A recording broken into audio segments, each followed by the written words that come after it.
Water, water everywhere, but unfortunately none to spare. And we are a tropical country, right? Rainfall usually plenty. Sorry, we shouldn't make fun of a serious business. And water is a serious business with serious money. Just ask the water folks, the recipients of the government water privatization project since 1995.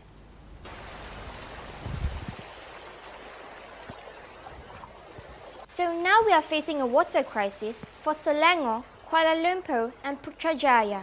Yes?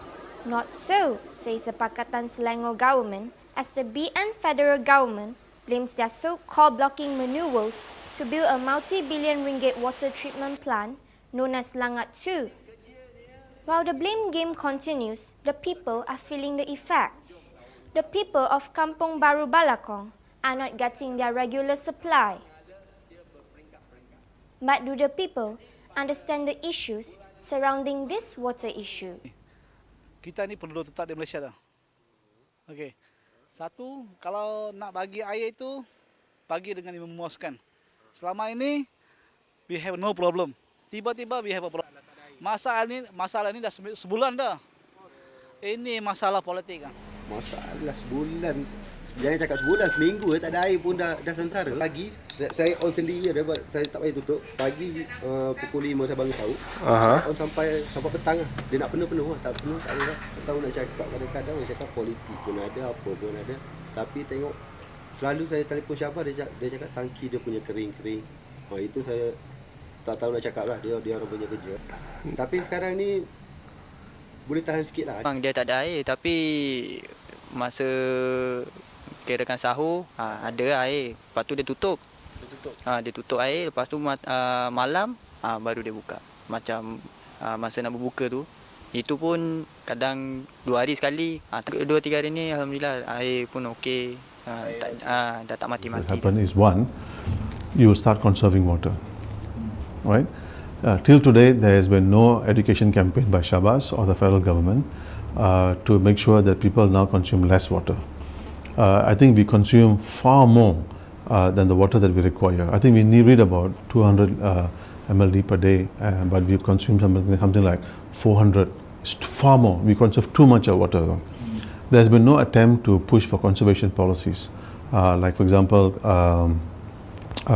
rainwater harvesting, for example, to maintain the integrity of the catchment areas, for example, uplifting or upgrading the existing infrastructure of treatment plants.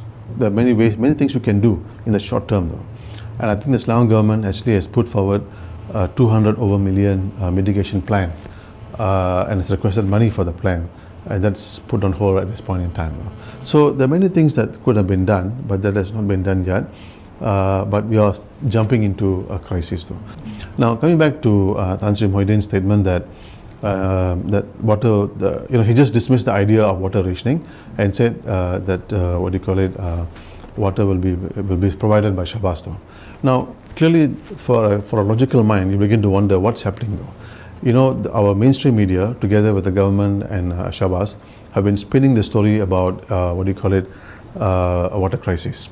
People are standing on lines, getting water, treatment plants half empty or 3/4 empty, and suddenly Tan Sri Muhyiddin just knocks it off, pushes it off aside and say, no, Shabas will give water.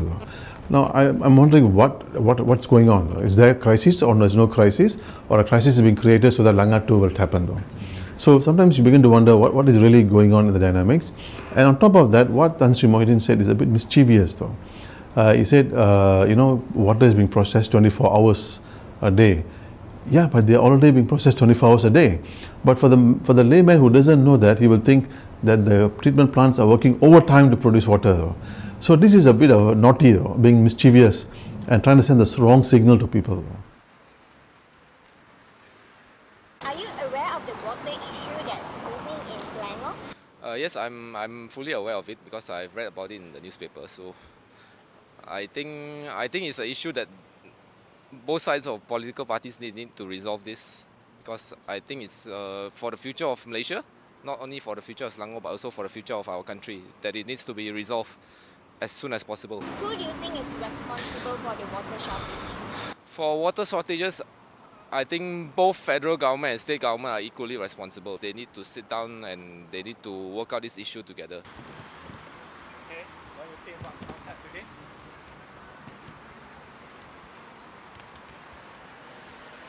Well, for me, I don't face any problem yet. But I know in the future, maybe, because the rumor says like that. Because everything normally starts when the rumor starts. Therefore, I think you just wait and see. Memang mengalami masalah air, kadang-kadang 2-3 hari sekali memang ada gangguan bekalan air lah di restoran kami ni. Dia agak mengganggu kami punya operasi ketika waktu-waktu premier lah, waktu orang ramai kan. Kami harap kerajaan negeri ataupun pihak-pihak tertentu dapat menyelesaikan masalah ini paling cepat lah. Untuk you kan, siapa yang bertanggungjawab tentang masalah air ini? Ini masalah kerajaan negeri. Kerajaan negeri harus lebih peka lah. Lebih sentiasa bertindak dengan segera lah. Sentiasa prihatin dan sentiasa cekap di dalam kerja benda-benda dengan perkara-perkara yang rutin yang memang selalu kita pakai lah. And you're right in saying that it's highly politicized, because if you read today's papers, the Prime Minister has also weighed in on this matter, and he says the problem in Selangor can be overcome if Barisan Nasional comes to power. That's the argument he has made. But I think the people of Selangor are asking a very simple question: who is going to pay for this Langat 2? And whether Langat 2 is feasible? Is it really necessary and required for the people of Selangor? And number 3, will the free water that the Selangor government is giving still be continued after, say, Barisan comes to power? And I can tell you, in all 3 scores, people are not going to be happy. And my speculation why the Tan Sri Mahyudin actually dismissed the idea of rationing is because people in Selangor were getting very upset with the federal government though. That is why he actually pushed that off and said no, Syabas will provide water. Do you think the people of Selangor understand this issue? I think slowly they are beginning to understand some of the issues, but I think not entirely though. And given the political heat in the country, in the state of Selangor right now, almost everybody has taken a position, one way or the other. Whether you understand it or not, people have taken their position.